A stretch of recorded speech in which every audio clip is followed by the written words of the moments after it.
Kabusing, welcome back again to my vlog. So for today's video is magko-congratulate po tayo ngayon sa nanalo kagabi sa Patimpalak bilang isang Mr. Fitness Supermodel World 2024 na kung saan doon ginanap sa bansang Vietnam na back-to-back winners tayo mga kabosing.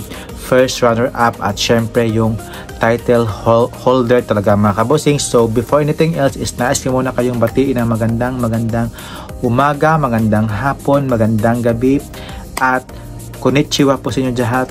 Then sawadika, kapungka at salam alaikum po dyan, and don't forget to like and subscribe my YouTube channel, Arman Montuya Vlogs.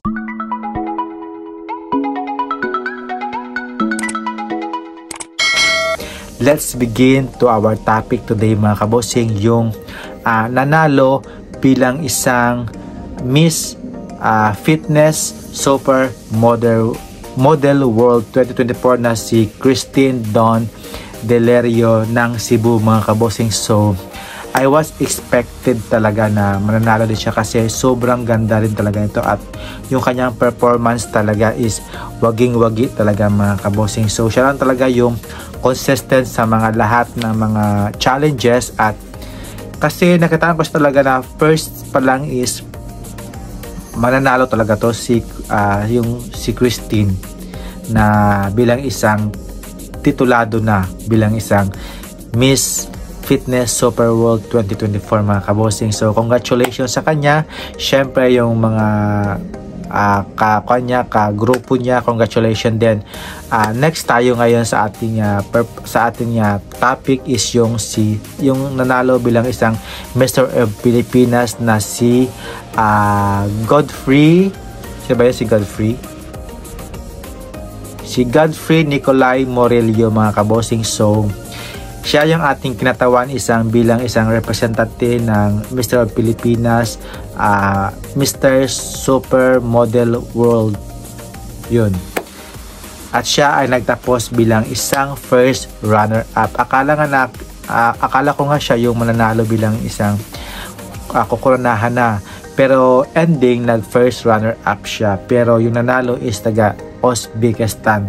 So gwapong-gwapo rin naman kasi yung Uzbekistan. Kaya na kasi that time sa coronation night parang nawala yung glow ni Godfrey mga kabosing. So kitang-kita talaga na mas lamang talaga yung ibang candidates compare sa kanya. Pero naka first runner-up naman si Godfrey. So congratulations to him. At also, sa kanyang performance talaga is bawing-bawi siya sa Q&A, sa kanyang evening, sa kanyang gown, sa kanyang suot na Americana. Sobra talagang ganda at na-amazing ako sa kanyang performance from start to the finals mga kabosing. Kasi kudos talaga kay Godfrey talaga kasi lahat ng mga batch niya, yung sa Mr. of Pilipinas batch niya na si RJ De Vera, naging manhunt 2024 din siya nang ginanap sa Thailand. At syempre yung isa pa na si Lloyd Figueras bilang isang Teenage Universe na nanalo din bilang nakoronahan din doon sa Bali, Indonesia. At ngayon naman yung kasabayan niya din yung na kaya lang first runner up siya pero not bad din kasi highest placement na rin yun sa kanya, diba? Ang strong talaga ng batch ngayon ng Mr. of Pilipinas, bukod sa maganda yung mga inilalaban natin sa international, bukod sa mga gwapo pa at mga magandang katawan nila. Syempre next naman is yung manhunt na yung ilalaban yung ano ba yan? Yung manhunt, diba yung manhunt na isa? Siya ba isa na yun na manhunt? Wait lang, hanapin natin.